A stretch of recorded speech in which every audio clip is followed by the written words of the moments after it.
Yeah, yeah, yeah, come and take a look at the snow. Bright white as far as your eyesight goes. Come and take a look at the fields of snow. I'll just get my coat, then we're good to go. Come and take a look at the lake. Let's have a quick skate before it gets late. Come and take a look at the frozen lake. Put your clothes on, mate, don't make that mistake. Happy Christmas. Greetings, holiday shoppers. There are now 332 shopping days left until Christmas, and I think you know what that means. That means it's time for another episode and season of Christmas Creeps, your one-stop shop for holiday movies and TV shows all year round. Hi, my name is Joseph Wade. I'll be your host for this 6th season of Christmas Creeps. I honestly cannot believe we've made it this far. All of my co-hosts have abandoned me this week. But I do have a couple of ringers waiting in the wings. It's gonna be a stellar year then. Absolutely. This is gonna be the year where I just wind up talking to myself for an hour. Oh man, those podcasts can be rough. I know. I'm not looking forward to it. But to help us discuss tonight's film, we do have our friends from the Secret of the Sailor Madness podcast. Niall and Dwayne are back. Guys, Ahoy. Welcome back to the show. Hello. Feliz Navidad. How have your holidays been, or how were your holiday seasons, gentlemen? I got sick like the day after Christmas, and I only recently got back over it. So okay. Oh, me too. I'm so sorry. It's and I hate it. But no, it's just an excuse to stay indoors and eat tasty soup, I guess. Jeez, yeah. It's not too bad, yeah. I mean, other than the sickness, sure. That part sucks. The fever sucks. Yeah. Yeah. Wasn't sick for it, but I was in at work for most of it over Christmas because 24-hour TV, someone's got to be there to man the station even when nothing's really on. But it was an easy atmosphere, lots of like snacks and things flying around in the office, and I got home for a few days around just after New Year's, see the family and stuff. So that was all right. Oh yeah, that's great. Lots of fun. I have a large stockpile of holiday beer, and I think it's starting to go bad. So, pardon me if I take a few drinks over this evening. I have to get rid of it. What flavor is it? This is called the Shiner brand Holiday Cheer. It is ale brewed with peaches and pecans. That sounds alright. Ooh, sounds the kind of thing where I would enjoy like just one of it at a time, but then I'm good. It's probably way too sweet. I tend to be on the sweeter end of things. Yeah, that's my preference. I bought a whole case of it for a Christmas party, and then no one wanted any of it. Sickening. I know. Right? This way does every party. Oh, no one likes the beer I got. Shucks. I guess I'll just have to drink this all myself. Darn. Darn, gee whiz. I tried to start cooking with booze this year because I had a bunch of leftover beer as well, but I made some beer batter for fish. The fish fell apart, the oil caught fire, and I was just like, the batter was actually nice once I shallow fried it, but I was just like, okay, this is kind of a clusterfuck. I really need to learn this better. Yeah, it's dangerous. Once we had like an actual leftover red wine after our Christmas dinner party. I always have a load of leftover wine, yeah. And I thought, okay, finally, we're going to actually use this and not drink it. And I made a lovely beef bourguignon out of it. Oh, very nice. Ooh. I will have to try that with this beer. Definitely. Beer bourguignon. Beer? Ooh. Don't tempt me. Don't tempt me. So, friends, this is technically our Oscar special because the film we chose tonight is nominated for an Academy Award for Best Animated Feature. It's the Netflix original animated feature film Klaus, which is a very interesting film for a lot of reasons. Guys, had you seen this before we sat down to talk about? Well, obviously you have, but before this. Oh no, I'm watching it right now. I'll catch up. It's fine. I read the back of the DVD box, so I think that I'll probably do. It's not on DVD, you idiot. It's on Netflix. What? Uh-oh. I guess I was sold a pack of lies that I do in the sold a bill of goods by Netflix. Congratulations. Yeah, I watched it for the holidays, and spoilers, I think it's going to be a lock for my fucking holiday watching from now on. I think it won an Annie Award. Was that today? I think it was today. Just yesterday as the time of recording. Yeah. Oh wow! Great. Yeah, no, I had no idea. It's doing the rounds all over the shop. I think the Netflix thing is like, it really amuses me that they're going like, hey, we're going to do the very fucking weird rules you have to do to get an Oscar and just release it in some fucking cinema. What is it? Release in a cinema in LA for like a week. The trial period, LA and New York for a couple of weeks, and that's good enough for the Academy, apparently. Yeah, fucking ridiculous rules. It makes Steven Spielberg angry, and that's all that matters. Yeah, was it Bong Joon-ho? He's calling it a local film festival, which is just like, yeah, super fucking local. Yeah, I mean, he's not wrong, but yeah, basically. Oh, damn. So it's also up against How to Train Your Dragon Part 3, Missing Link, Toy Story 4, and I Lost My Body. I Lost My Body and Missing Link are on my list of things I really want to watch. The other two I still haven't watched, bizarrely. Yeah. No, I didn't even get to How to Train Your Dragon 2. 2 was pretty good. Even though I kind of fell off. It's not a series I'm majorly into, but I thought it was alright. I was a little happy, even though I don't set much stock by the Academy Awards for animated feature anyway, that Frozen 2 was sort of this, here's more Frozen. Didn't get a whiff of that at all. I'm fucking glad. It doesn't like get in by default because, it's a thing Disney made this year. And it goes. I'm glad Missing Link got in because I think Laika, even at their worst, they tend to be better than a lot of the general fucking detritus that comes out of studios, yeah. It's been kind of diminishing returns with them, I feel, a little bit. I think they're kind of stuck in like one frame, but I think they have such a unique style and such a unique way of doing things, and nothing else looks like that. Even like other stop motion guys like Aardman don't look exactly like that. Yeah. It's a unique voice, and I appreciate that. Yeah, well, I say that, but I'm still happy that they're around and doing things. Right, yeah, and like I stopped caring about this award in particular the year that that Brave won the award over Paranorman. Oh, and I've never forgiven them for that. Yeah, Brave is like I liked. Like I kind of like the setting and some of the character a bit, but it's besides that, it's a bit of a piece of dry toast of a film.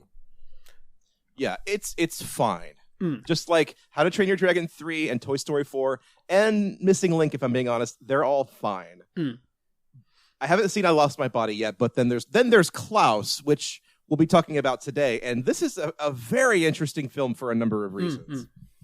So what we like to do on the show right here recently is we like to ask one of our guests to explain the plot of this film in 60 seconds or less. This is our 60-second challenge. And the rule is, for every second you do not use, I and this show will donate X number of dollars to a charity of your choice, basically.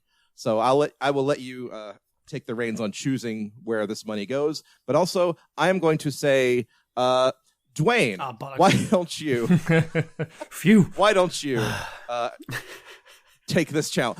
Or if you would like to defer to Niall, you can do that. No, fate has chosen me for this terrible task. Tag me if you need me. Oh, God.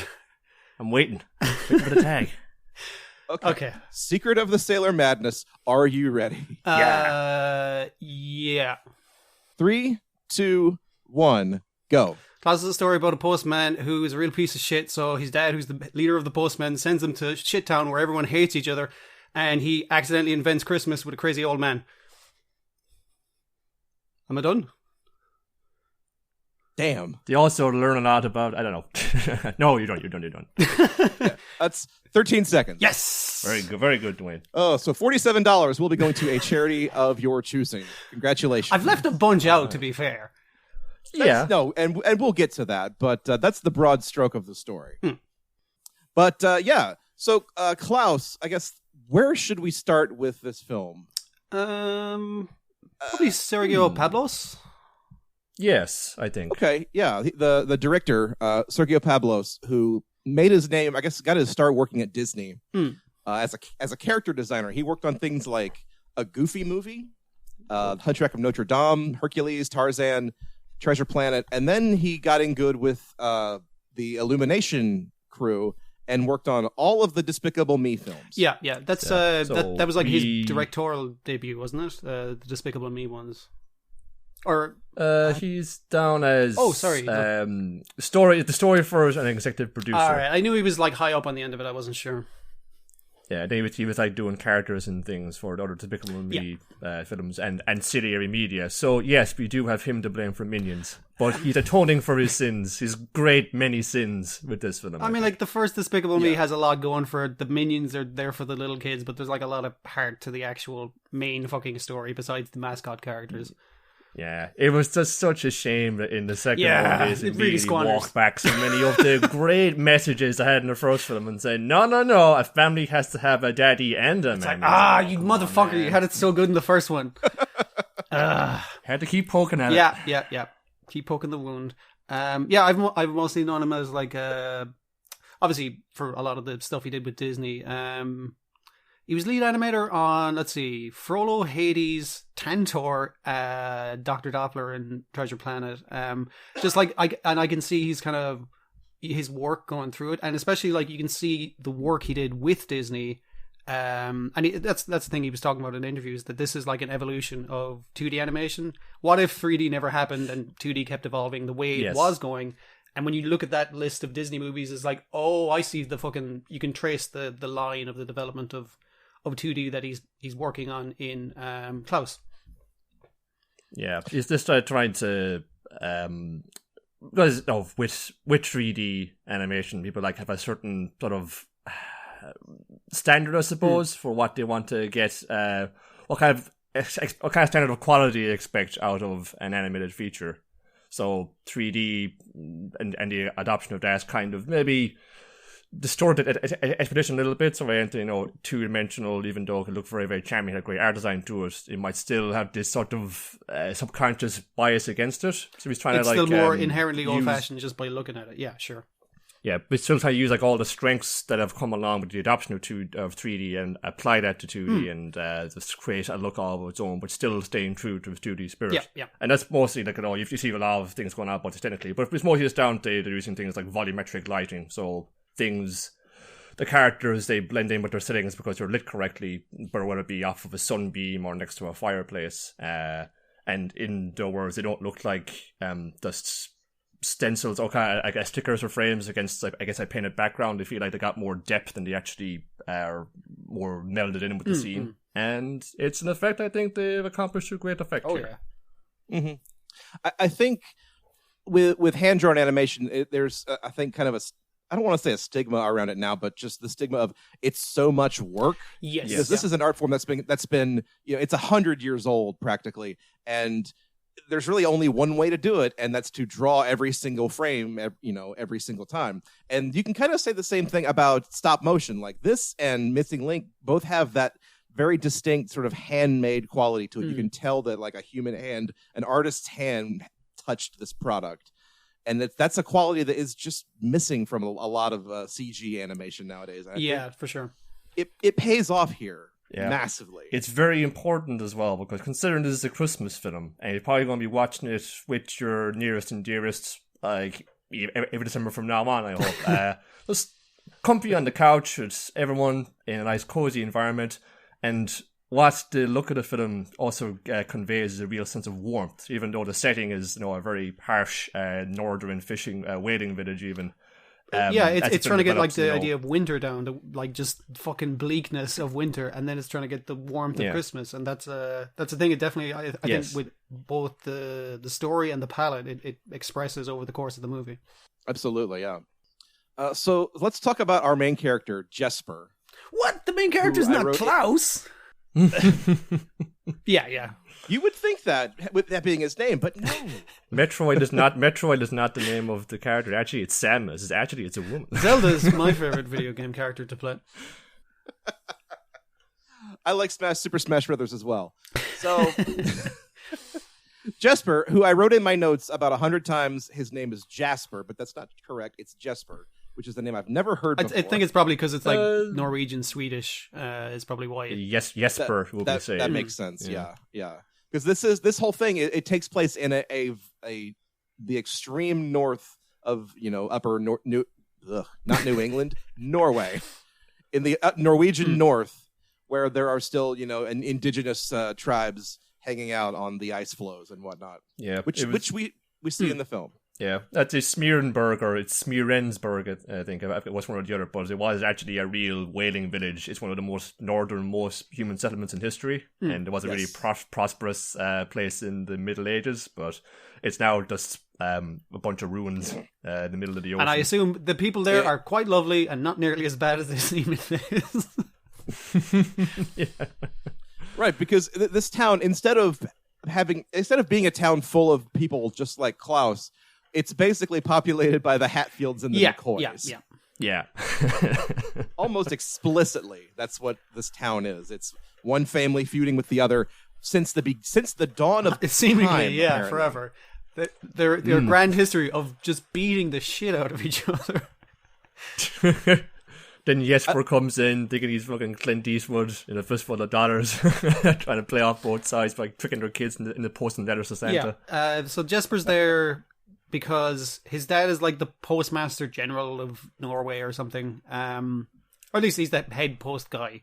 And his dad has like great hopes for him. It's like, postman is in your blood, but you're really being a dick about it. You're a lazy shit. Yeah, basically. He's using his station to just fucking laze about the place. So his dad has given him the hardest job of opening the post office in, I was going to say Salzburg. Fucking wrong place. In this shithole town that, like, everyone fucking fights, so they're not really much for sending nice missives to each other. And if he can send, what is it? If he can stamp and send, like, 6,000 letters within a year, I don't know if that's like a reasonable 6,000 number of letters, but I've been like, okay, I figure it's a big enough town. Yeah, that sounds reasonable, maybe. Well, for one postman, it's a hell of a lot. It's a lot, yeah. I don't know how many letters a postman's supposed to get through in a day, but that seems like a lot. But I'm going to guess somewhere between 1 and 8 million.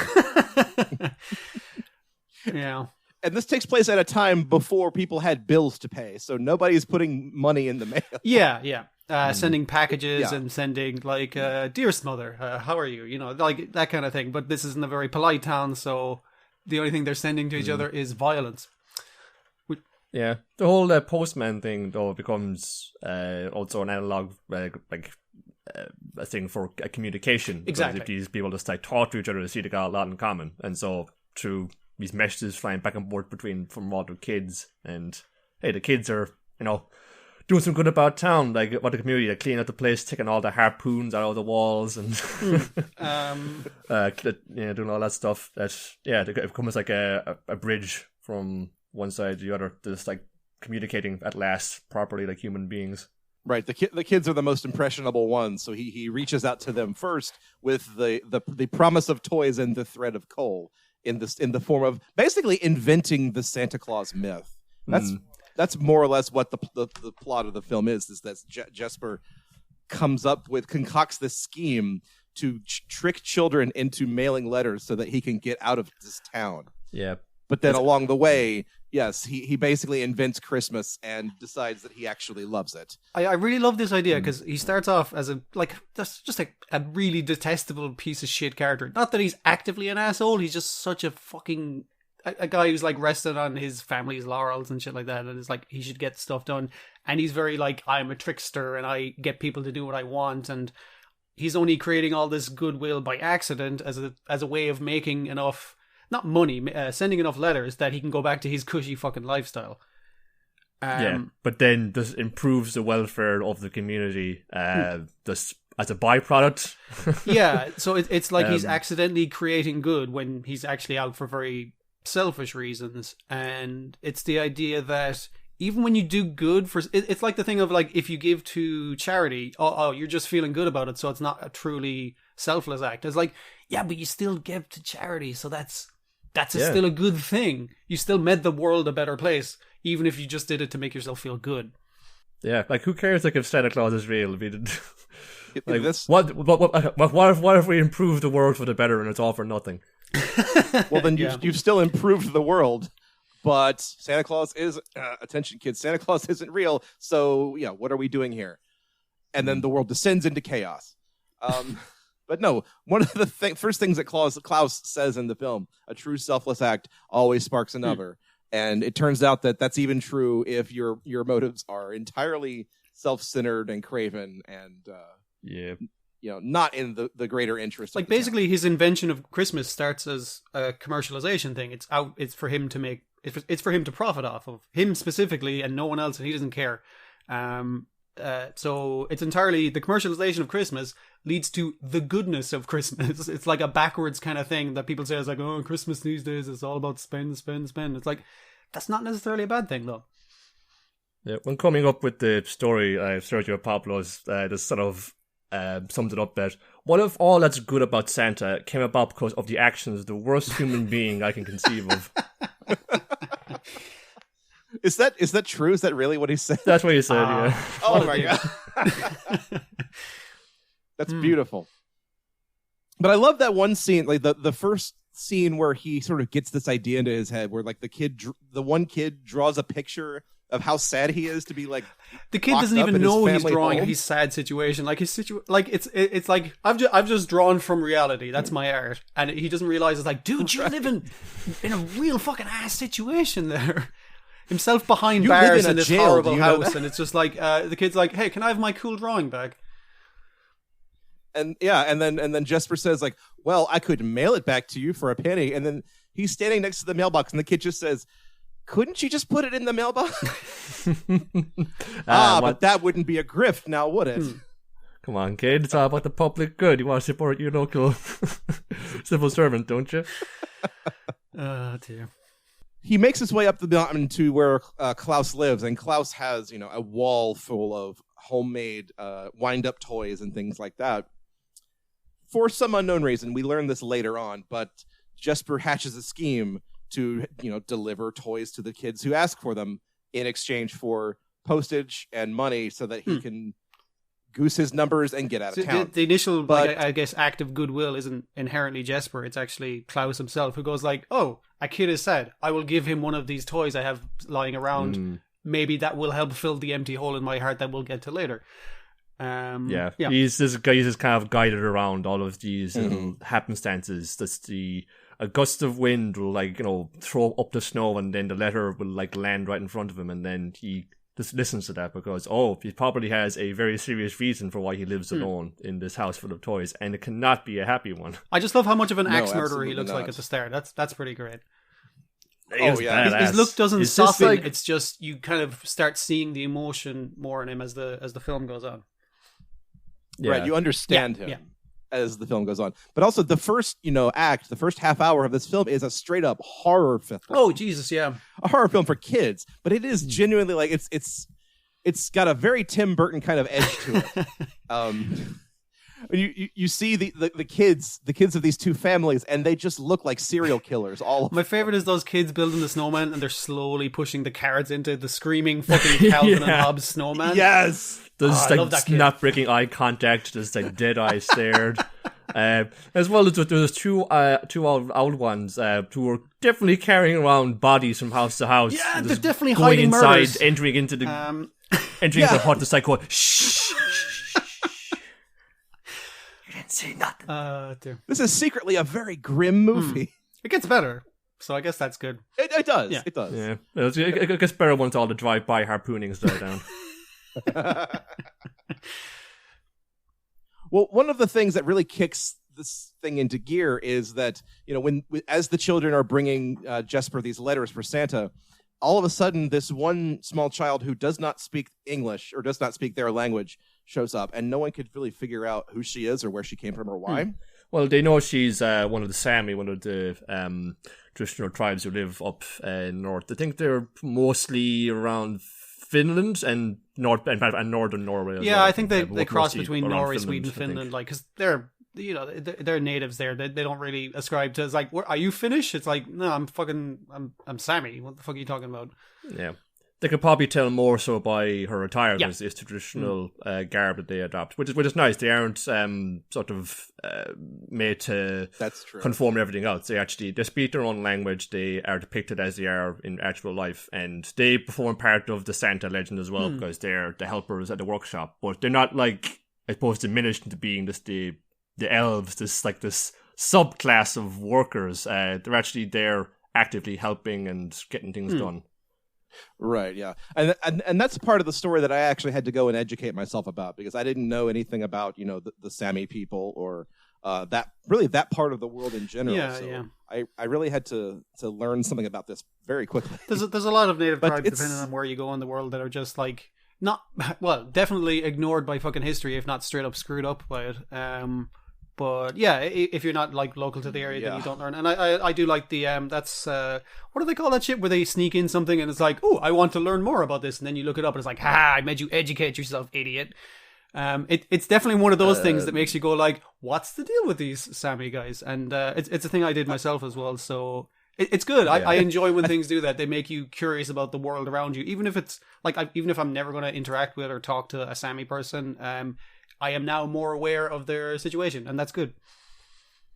Yeah, it's also absolutely. as well up around that part of the world is Lapland, yeah. where they actively celebrate and do all the traditions involving Father Christmas or Santa Claus, or as they would know him, Saint Nicholas, and a lot of the traditions we associate with Santa Claus, the sled and the costume and everything like that, often originates from there or is kind of parts of it are all rolled up into legend. But that's kind of it, the Santa Claus thing. It's everything. It's got a little bit of everything from a lot of cultures around the world. It's just been kind of adopted up into it. Yeah. Mostly it was probably bullcrap. But that's kind of as well. Jesper going around the town, the kids are talking about, hear about Santa, he does this. I hear if you hang your stockings by the chimney with care, he'll put presents in them. And think, that's a good idea. A nice little detail, a little wrinkle to put into this whole legend. He does also get insanely jealous that everyone's just like, oh, did you hear about Mr. Klaus? He can like sneak down your chimney and shit. He's like, motherfucker, that was me. I had to climb down your goddamn chimney. Get away from the attack dogs. He's as big as a house, but he can fit down any chimney. What? No. Oh man. It's kind of funny as well, because originally Jesper was going to be a chimney sweep character. And the fact he just goes down all the chimneys and as well as it's like, oh, that's probably what they intended from the beginning for him. Yeah. It makes sense, but I could see that being a little convenient. And Yeah. nothing about Jesper's situation should be convenient, because he definitely deserves to be here. Yeah. Like, you're kind of thinking, it's like, you kind of deserve to never live in the life of luxury that you had before. But what I kind of like about their creation of the Christmas legend is a lot of it is like, obviously they've set up a thing to be the legend, but like it's kind of a rival of circumstance, and you can see how it fits in. Like he decides he was going to deliver a present. He's like, wait a minute, that's that kid who threw a fucking snowball at me, and he just sees the coal by the fireplace that he just snuck in. So he's like, fuck you get coal, and then that becomes part of the legend, and he fucking plays into that. So it's everything that he adds to it, or that he adds to it, or gets added accidentally to it, is it occurs naturally in the story. I think it works quite well for it. I like those highlighting of those unsettling, when you think about them for more than a minute, aspects of the Santa myth. It's like, this guy can break into your house without you knowing whenever he wants, and thank God he just leaves presents. He could do anything to you, so you better be good. You could leave trash in your living room and you would never know until the next morning. But also, That's the presuming you kids- wake up at all. He does carry a battle axe, of course. But the kids, like, after that scene, they don't go around town, painting fences and cleaning up the town for fear that Santa Claus will give them, coal. It walks a very fine line, because there's definitely that hint of like, well, we have to do this or else Santa Claus will put us on the naughty list. But it's actually genuinely, you get a sense that these kids genuinely want to make the town a better place. Yeah. And, once that snowballing effect begins, it's kind of hard to stop until the Crumbs and the Ellingbows decide to put a stop. Yeah, to it. it is a very fine line to walk, but I feel like they do a good job of it. Like, one kid's just writing, is like, hey, dear Mr. Klaus, I polished my dad's clarinet, so I think that's a good thing, so can I have a toy, please? And it's kind of like, but the dad sees the clarinet and he's like, I haven't fucking seen it shine that good in years. And it's instead of like blowing it really hard to piss off the neighbors, he's like, I'm just going to jam on this thing. I used to fucking love doing that. That's why I picked it up in the first place. And it's like, the kid did it for a little bit of a selfish reason, but he did a good thing that made the world slightly better and improved and improved and improved. And yeah, like they keep saying, every good act makes another. Right. The One good turn deserves another. I mean, even just the cause and effect. Yeah. Just thinking on a basic matters. level, like as well, just the child, they get like a new toy, like maybe like a new skipping rope or a ball, and that, well, you're going to need someone to play with, right? So Exactly. go ask one of the kids out on the other side of the fence, and then that's snowballs out from there, and then spreads around to other people too. Right. Yeah. The segregation kind of breaks down at that point, and then everyone gets to benefit from this kind of thing. And I like also, the basis of their society is based on hate, but it's just like, yeah, you stick a little bit of niceness in that out of entirely selfish fucking reasons and shit. And it's like, yeah, hate doesn't fucking stand up to kindness. It really fucking can't. Kindness is much more appealing. It infects it and destroys it. And they don't even know why. It's just what we've always done. Yeah, but like when? Why? Well, the kids ask why, and then the old lady shows him a cave painting. This has been going on for thousands of years. Don't you understand? But why? Yeah.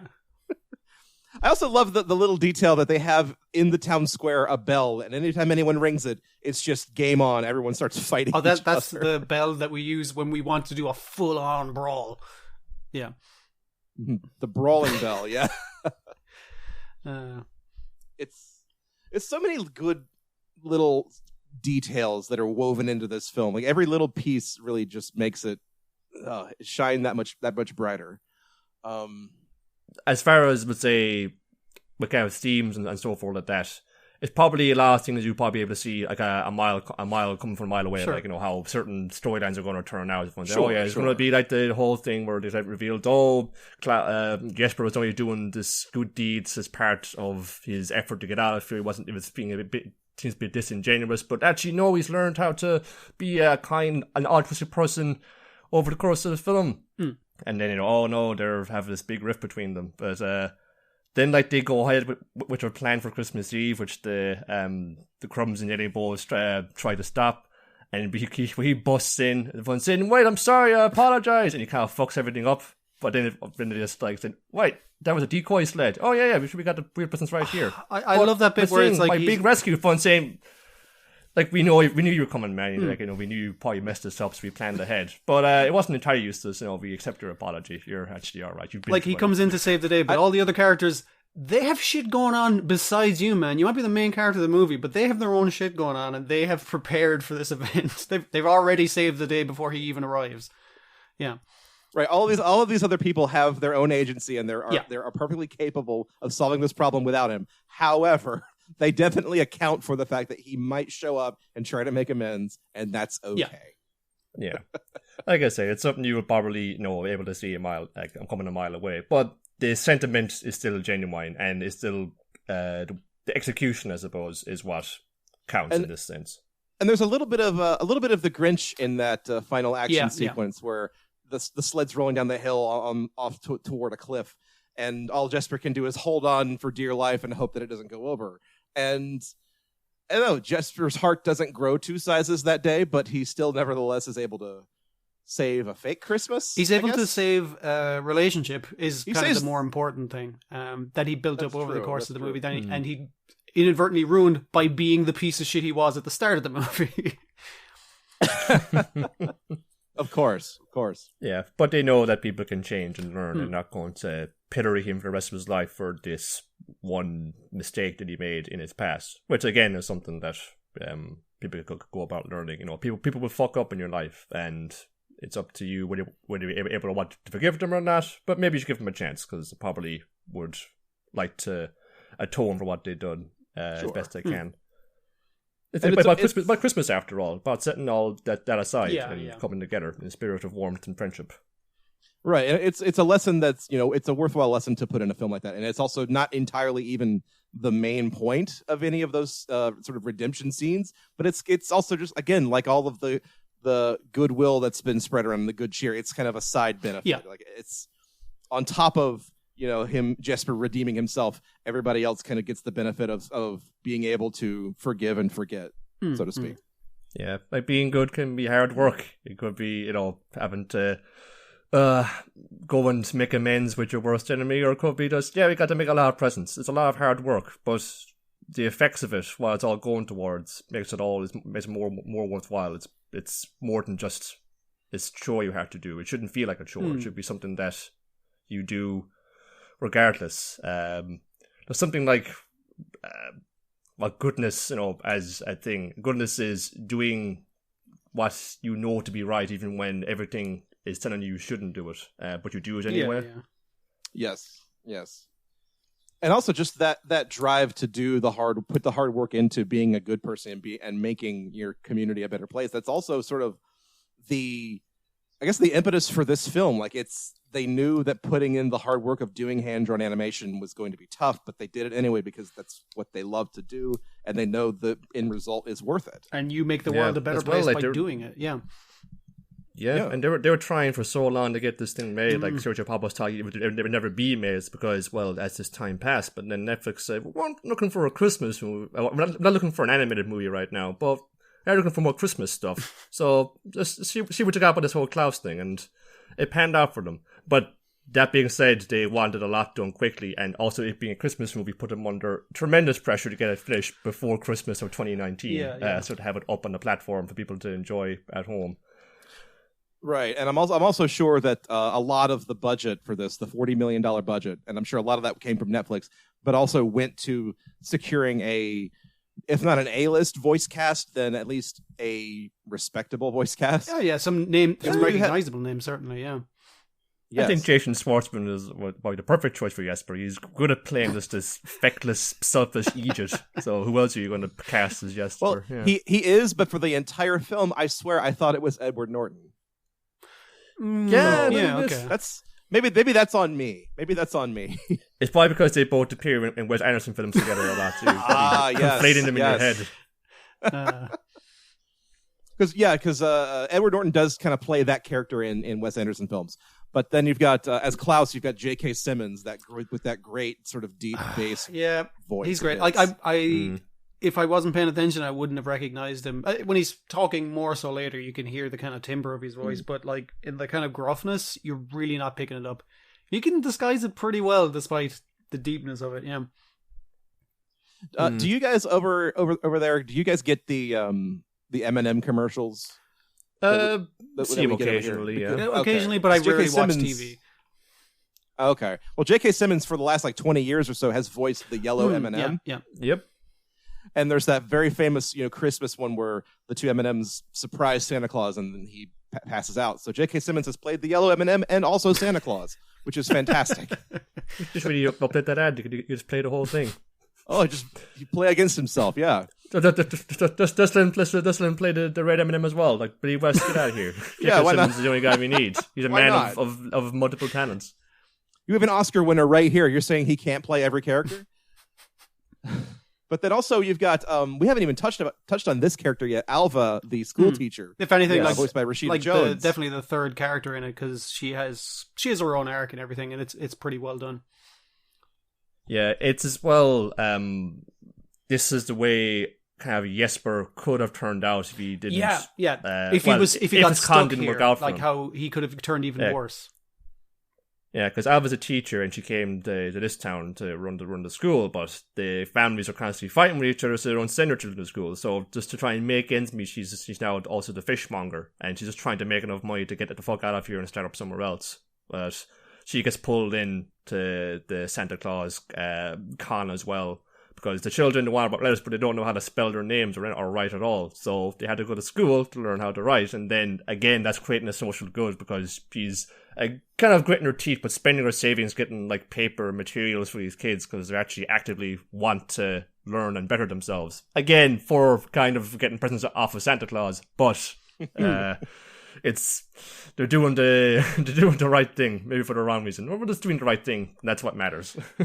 Also, that's a very real world detail too, because I know a lot of teachers who spend their own money to buy school supplies. Yeah. Because the school departments won't provide that sort of thing for them, and that's terrible. But so putting that in here really kind of makes Alva a little bit more. I don't want to say human because obviously she's human, but a little more definitely relatable. More humane than she is at the start of the thing, where again she appears to be some kind of monstrous murderer, like a lot of the characters seem at the start. She just hasn't had a lot of people come by her lately. She's not used to was waving a knife very absent-mindedly while making a point. Well, just like the entire look of the school thing, and again, they do very well with the town as well. But her schoolhouse is initially like just strewn with fish corpses, and like the globe has a bunch of knives in it. It's just a knife block, and the way that slowly changes as she's teaching the kids. Where it's like, the fish thing, I'm gonna let that go. And it's like, being a school teacher is rad as fuck. This is the thing I wanted to do, and it's one of those character arcs that's, she starts one place, became another thing at the start of the movie, and then she ends up in the place like where she started, where she has the passion for the thing that she wanted to do with her life again. So it's like a reigniting of her initial character concept rather than learning something new. It's like going back to what she wanted to be. Yeah, it's never too late to, I guess, maybe fulfill your dreams, or even just it's never too late to make something more out of your life. And that applies for Alva, but also for Klaus too, because he's been the lonely widower who unfortunately with his wife, they planned to have just lots of kids, and he eventually made all the toys for, but it didn't work out for him, and then his wife passed away, so he's left alone in the hut by himself. But by getting into this thing with Jesper and giving to the children of himself, they've kind of, all the children of the world obviously have children now. He's more than he could ever ask for, and like giving and being this jolly father figure to them, who even though I see him once a year, this fills him with a new sense of meaning in his life as well. The timbre of J.K. Simmons' voice and the physical acting they get with Klaus is fucking amazing, because initially he's such a big fucking scary looking motherfucker, and he's all like grunts and one monosyllabic fucking words and that kind of thing. But at the start of it, you can see he's not well in the head. He's in a very fucking dark place, and he's like, he can't when he starts talking, he starts bringing things up that start hurting him, and he has to stop talking about it. And you can see him like heavily breathing, kind of like trying to process the emotions. But when he kind of reveals all of that backstory to Jesper, it's just this constant human interaction, even with this one asshole human, is kind of opening him up, and he can tell him the entire story without getting upset about it again, because he's kind of come to terms with it. He's kind of like, I have a new purpose for living, and that's, even if that's just for now, that's enough for now. That's really fucking amazing. I mean, like, I got very upset fucking watching that whole shit, but I'm glad he managed to get to a point where he could talk about it without getting very upset. It's an extremely emotional arc for this kind of a film, because even at the end, you that coda at the end of the film where like time passes and they continue to do this Santa Claus thing, and they're both visibly getting older, is like, it's such a nice little scene. And then Klaus just, I mean, spoiler alert. Super spoilers. We're spoiling Klaus this whole fucking thing. It's fine. Yeah. Oh yeah. I'm trusting that people have watched this already, but yeah, Klaus just kind of vanishes. You know, he's called away to, I guess, returns to the planet. Yeah. Well, I don't know. It struck me as like a very Old Testament kind of thing, like the story of Enoch, and how after a certain point in time, God just took him away. He never died. He just got taken away. And Klaus, that kind of happened with Klaus, but also then the film is very cagey with like, well, then something magical happened, and now he actually is just the Santa Claus that we all grew up knowing. Because it's like 12 years, they're or something like that, 12, 15, I can't remember. Yeah, 12 years. They're doing the Christmas thing, and they're expanding to other towns, and then it becomes something different, but based on the things that set up in that legend, or at least that becomes part of it. Yeah, like something spiritual happens. They don't overplay that hand. They could have explained it, which would have ruined the whole thing, but they kind of play it very delicately, and I appreciate that. You could think of what he sort of what transcends into what he ascends into being is just becomes the Christmas spirit. Yeah. Whether or not he actually becomes this mythical figure who actually comes to your house at night and does present stuff, but he is this thing that comes around once a year, and it fills you with a sense of goodwill and joy, and this more openness to being kinder to your neighbor. So whether he's real or not, he exists in a way inside all of us. If you hold this tradition like close to your heart, he becomes Christmas. Yeah. Definitely the feeling or the idea of it rather than the specific character. But probably the specific character, but it doesn't, like you say, define it as that. Yeah, it's all like the story that they make up is all based on these very small, innocuous details that get just blown up and exaggerated into myth. Plus, if there's the little things, so Santa really enjoys cookies, that's just something that Jesper put in because I wouldn't mind a biscuit when I'm climbing down. Because he robbed their fucking food as he was delivering them free presents, basically. He's like, cookie for me. Yeah. Yeah, but these are all those little things. It's like, like a sled that can fly. Yeah, there was one time they were doing a chase in the ranger sleigh and had to take this off some sweet they start with a horse and cart, and then the horse eventually can't bring the sheer amount of presents that they're doing, so they switch to reindeer, and the wheels get broken, and accidents make them fly through the air, and it's like one kid sees it and tells every other kid. Yeah, it's like a escalation of parts of it, and it works really well for it. Yeah. Yeah. And it's every little detail along the way is just perfectly kind of seeded to build out the myth of Santa Claus. Like it's almost like the thing that people complain about with like prequel movies, how like we don't need to see how every little thing got started, but then here it just works because that's kind of the magic of it, I guess. That was the other thing Sergio Pablos was trying to do, I think, trying to create an origin story for Santa. And I think he said it hasn't been done before. And I was like, I'm pretty sure a lot of people have done that before, but it's just lots of it. Yeah. But I think the way he does it here, like you say, is very successful. Isn't like, you know where this is going. You know they're not going to stick with horse and cart for the entire time. We did see some fucking reindeers earlier. And it's just like, okay, so I can see they're going to use those reindeers because I know how this story turns out. But it's to see it slowly get there and to see the natural progression of it get there. It does it very well. Yeah. And it's very enjoyable to watch as well, rather than you just going like, eventually Spider-Man's going to shoot webs. I get it. Just fucking get to that part. It's like, no.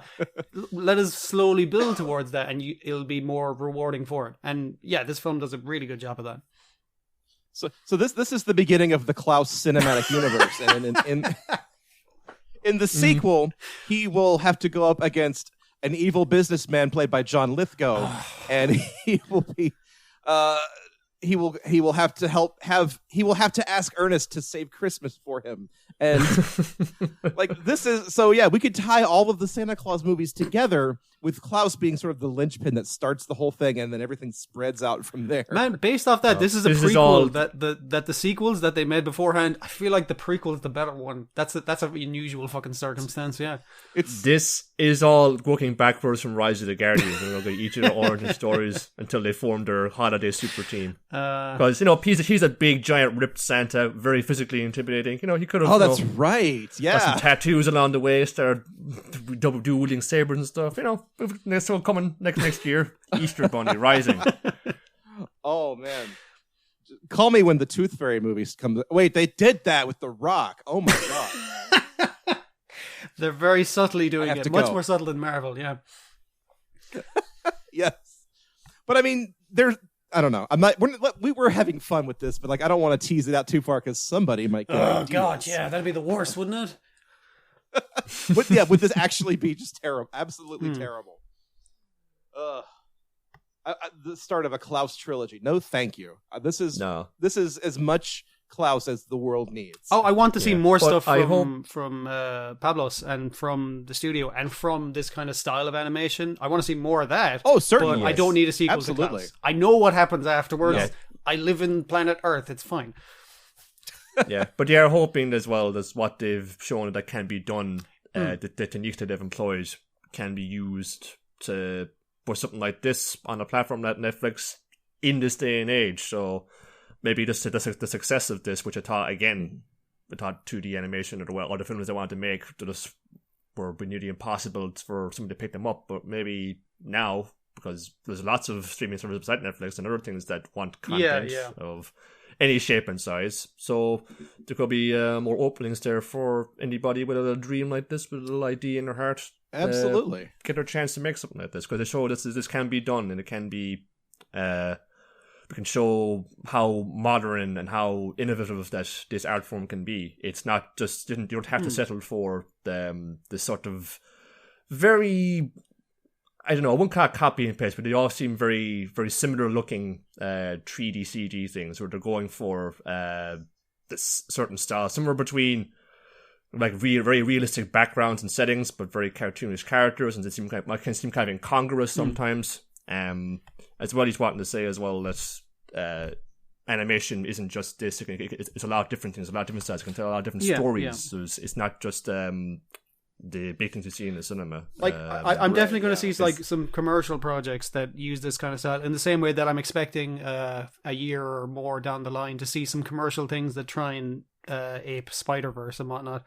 But like I love the fact, and you were saying it all, it's really funny that this thing talks about like the commercialization and greed can actually lead to something fucking good, because that's literally what happened with Netflix. A guy had a fucking dream for a really thing to continue the evolution of 2D animation in the way he was seeing it going, but it kind of stunted for a little bit. And a big corporation that just wanted to make a bunch of money and keep people's subscriptions coming in was kind of like, yeah, we'll give you money, just make us the thing that will get us more money. And they made art out of it. It's weird. And it's a real shame that Netflix doesn't share their their ratings. Oh, I'd love to see the unless numbers it's on a this. gigantic hit.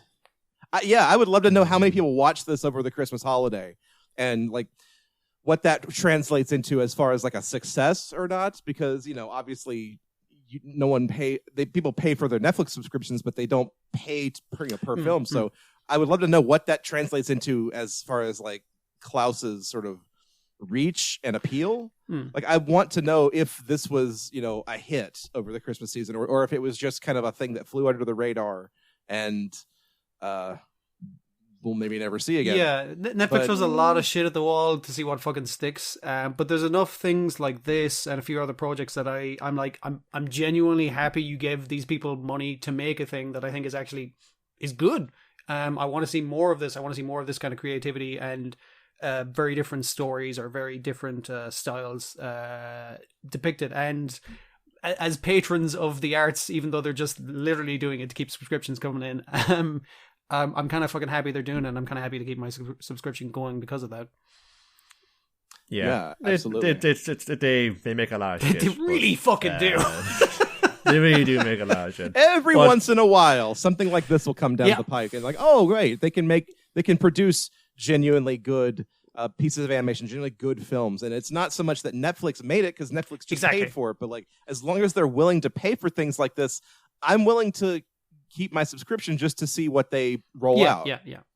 There's always something like that where it's just like, the way we use this thing anymore, but then you hear about, here's like a dream team of creative people coming together, making an idea that you would never have conceived of in your wildest dreams, and thought, okay, I guess one more. Yeah. But always something like that, and then it's usually something that, this is like, it won't be coming. It'll be airing now, but it won't be. It gets stuck in Netflix jail. The main thing that pissed me off is when the anime gets stuck in fucking Netflix jail for 6 months or whatever the fuck. It's like, it's coming out week by week. Just bring it out every week. And it's like, no, we'll bring it out when it's all fucking done. It's like, but I know it's going live in Japan, you motherfucker. There's been insane things in that. We gotta wait for it. But I think, coming all out in one glut, it can kind of you can wait for so long for it, but then it all comes, and then you just sort of, you're not used to watching it, looking forward to it on a week by week basis. So you sort of lapse into it a little bit. It was sheer madness to me when people maybe finished Devilman Crybaby in a fucking weekend. I was like, what are you doing? Don't do that. Also, that's very upsetting. Don't watch that all in one weekend.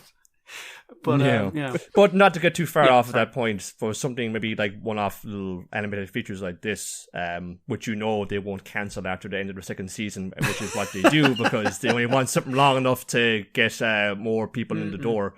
But for something like this where you're in, you're out, and it's a satisfying little watch, and it's something that you can just revisit again because it doesn't require too much investment. It's like it's a nice as well, good, like just over 90-minute film. It doesn't hang around. It gets everything in and out. No 2-hour like epics.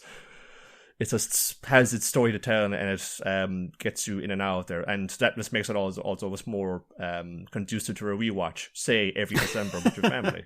Yes, absolutely, and with it being like a seasonal sort of film, next year they can kind of goose it back up to the top of the now playing charts, and new people will watch it, and new people will appreciate it and put that in their holiday rotation. So it'll build every couple of years, so until we just consider it one of the Christmas classics, like everything else. Like we'll probably get to it here in a few weeks, but like the new animated Grinch movie that just came out, like that's on Netflix, and I wound up watching it 2 or 3 times over the Christmas Excellent. season, and I think that's 2 or 3 times enough for a lifetime. I don't need to see that again. But I feel like I'm going to have to watch it at least one more time for this podcast. So look for that. That's more your months. unique God circumstances than general people's ones. Yeah. Yeah, that's more me than anything else. I don't know. It also just blows my mind that I looked at the box office numbers, and that film, that Grinch film, is the highest grossing Christmas movie ever made now. Fucking Really? hell. Yes. It finally something after 30 years finally beat Home Alone, and I don't know how I feel about that, but that's a discussion for another podcast. Yeah. So we do need to move on, though. So now is the time in the show where we discuss how we rank this film against our other films. So let's go over to the crankometer, where we rate these films on an X and Y axis.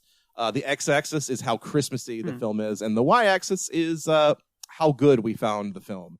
So gentlemen, how Christmassy on a scale of -5 to 5 is Klaus? Oh, it's gotta be 4 or above, because it's literally the ur-text of Christmas. Is the origin of the whole thing. I love the fact that at least one origin. I love the fact that our postman mentions like partway through the film is like, oh shit, Christmas is coming up. Like he suddenly remembers.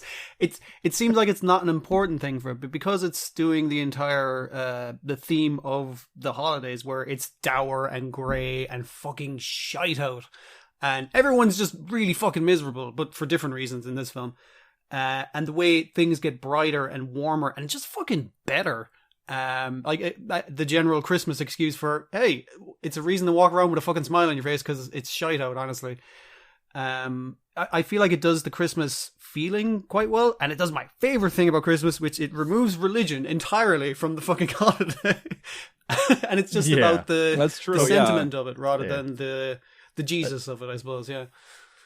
Yeah, I suppose not so much the origin of Christmas as the religious ceremony, but as Christmas as in the season of goodwill. Yeah, the season more so than the religion part of it. Yeah, as well as I've mentioned, just the fact this is the animated thing. It's the way that they've made it is essential to conveying that warmth. If this was a CG thing, even it could just as well creatively designed and so forth. It probably wouldn't feel just the same way.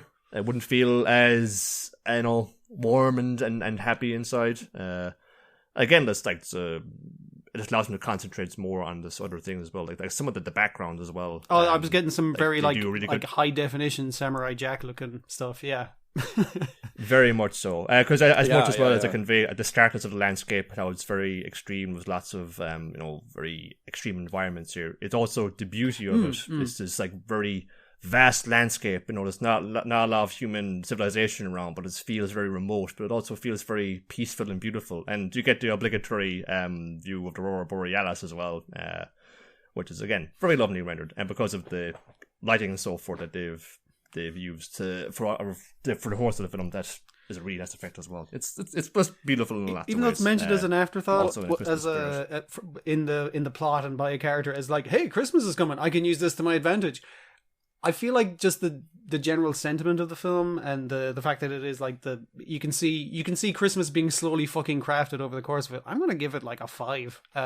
Yeah, I'm okay with that. I am perfectly okay with that, because there are certain details and like the way the film builds the Christmas myth around this sort of plot. It just, I don't know. It works. It works in a way that makes you really, I guess, appreciate the way that it sort of weaves in these like moments of these acts of goodwill and for a purpose, not necessarily just for the sheer sort of cravenness of it, but also like little details. Like my favorite detail in the entire film is that the Christmas tree in the town square is a suspended whale skeleton that they've wrapped with Christmas lights. I love that. That's so good. Yeah. It's nearly like they decided we can't all hang giant fish up in our houses. How about a tree? It's nearly like they work backwards from the top, because initially like the whale at the start of or near the start of the film is like this huge foreboding thing as you're coming into town. It's like, Jesus Christ, that's terrifying. Yeah, but then at the end it's like, oh, that's Christmas lovely. They decorated the whale bones. Yeah, Christmas can make anything look nice and inviting. Yeah. Like, even goths celebrate Christmas. Yeah, exactly. You can wrap Christmas lights around fucking anything, and it would look good. Yeah, it's true. Yeah, try it in your own home. So yeah, I'm amenable to a 5. This is very Christmassy. Like it definitely gets into the bones of what Christmas is all about as far as the modern holiday goes, and that's great.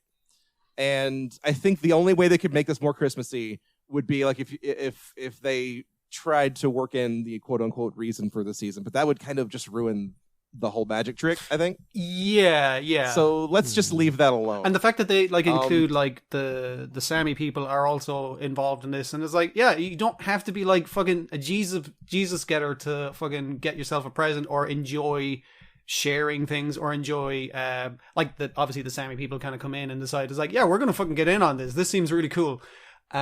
It's not even about, these are people who don't speak your fucking language and have very different cultural norms and everything, but it's like, yeah, this seems nice, let's do that. And that's kind of a very Christmassy thing as well, because when you say Merry Christmas and someone else says Happy Holidays, it's like, that's nice, thank you, I hope I do have a happy holiday. That's great. It's perfectly fine. The holidays should be for everybody. Yeah, kindness and compassion should not be determined limited by to people who look and sound like geography you. or heritage or anything like that. Right. Merry Christmas should never ever be weaponized. Jesus, no. Yeah. Fuck's sake. Sorry, I keep fucking taking Jesus' name in vain. It's just fucking Irish upbringing. I'm not very religious. I just can't fucking shake it. I know we used to have listeners who complained about that, but I think we lost them, so I think it's okay. Well, I mean, we're just talking about St. Nicholas here and bigging him up. He's a cool dude. Of course, why not? So I think we're all in agreement that this film deserves a 5 on the Christmas quotient. Yeah. So then let's move over to the y-axis and the quality. How good do we think this film is? And I'm willing to bet this is also a very high score. I'm willing to say at least a 4. Let's give it a 4. I'd be somewhere around on a 3.5 to a 4 because it's very entertaining. As mentioned, there's things in this, again, you'll expect. You probably won't be surprised too much by some of the developments in the story. But the sentiment is very earnest and genuine. And that puts it up a couple of notches just for that alone. The animation also is just absolutely gorgeous. And like there's that cannot be overstated. This is a film you watch because first of all, you want to see a fun Christmas film, but also just the animation is very unique in 2019, 2020. So definitely check that out. It's worth it. And I think that's like how they tell it as well. I mean, that's like the animation is a part of that. They chose they decided, no, this is the way we want to portray this. It'd be difficult. It's not exactly everybody's cup of tea nowadays, but this is the way we want to do it. It's essential to how we get that spirit across. And they have done that so admirably. Like, I give this a 4, but it pushes it to a 5 just sheer on fucking animation alone for me, because you know the amount of fucking times I watched like animatics and fucking shit from this film specifically. It's like that kind of shit really fascinates me. Like they've got like 3 different separate layers, like ones for the line work and their kind of shape tweening of lines, and I was just like, oh, that's fascinating because I know that kind of tech. But then the stuff for color and how it fills in that, the color and shading works a little differently, but it uses like masks. But the fucking the tech for the volumetric lighting and the painting stuff. I was looking at one there and it was just like, it's a very simple fucking animation scene, and there was like 5 different layers for the different paint textures they were putting on our main character, and I was just like, that's an unnecessary amount of it, but it was just gorgeous to watch. And the 2 things of this film is I'm watching it and I'm getting kind of lost in, is like, this thing looks fucking amazing, and I'm looking at how the shots are breaking down, but then it pulls me into the fucking story and I forget to watch the animation and watch how they do a certain thing. And that's very good, because if I'm paying attention to the technical quality of it, but it's so good technically that I'm getting pulled into the fucking movie, that's an extra fucking point for me. I gotta give it 5. That's the kind of depth they were going for in a literal and figurative sense. That in itself is its own magic trick, definitely. I can't argue against the 5. If you want to go 4, I think that's entirely appropriate. 4 is solid. It's a solid 4. Absolutely. Go a little lower. Always leave room for improvement. That's fair. Because I'm thinking of like the long game of this year, and if we start at a 5.5, I don't know where we can go from here. That's fair enough too. Yeah. I'm not insulted or anything by 4. Don't get me wrong. I just myself, I gotta go 5. That's. No. But you're absolutely right. It's a wonderful piece of animation, and it's a very elegantly sort of told story. And I appreciate all of that, especially with some of the junk that we've seen on this show in the last year. Like I think even the last time you guys were on the show, you called this like a breath of fresh air. Like to have an animated film so good. Yeah. And I really do appreciate all the hard work that went into this film, and I love it to pieces.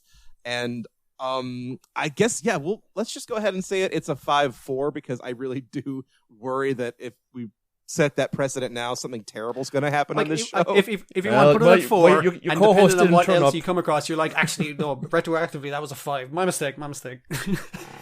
Your co-host didn't turn up. You don't get a say if it's going a little bit too far in one direction for them. So no, sorry guys. Our dissenting opinion, the one who is always here to bring the I don't want to say bring the negativity because that sounds mean, but just the one who can give us a little dose of reason is not here. So we're not in our right minds. Oh, I'm entirely unreasonable. I'm still fucking caught up for the season just from watching this recently for the podcast. Yeah. Absolutely. So yeah, this is a 5. This is a solid 5-4 on our crankometer, and that's where it's going to have to stay for now. We reserve the right to change the score later. Definitely. So, Booker, you have your homework for the new crankometer for this year. And thank you, Booker. Gentlemen, so this is at the end of the show here. Is there anything you guys would like to plug? What's new for Secret of the Sailor Madness in 2020? What's new indeed? Well, it kind of was mentioned earlier on, but we're back. We're leaner and less meaner. We're talking about cartoons, but from a standpoint of we're enjoying watching cartoons and trying not to go crazy. Cartoons have kind of always just been there as a comfort, as something to help you unwind, hopefully after like maybe a tough day or a week or like that. But also they give a kind of greater context for our own lives.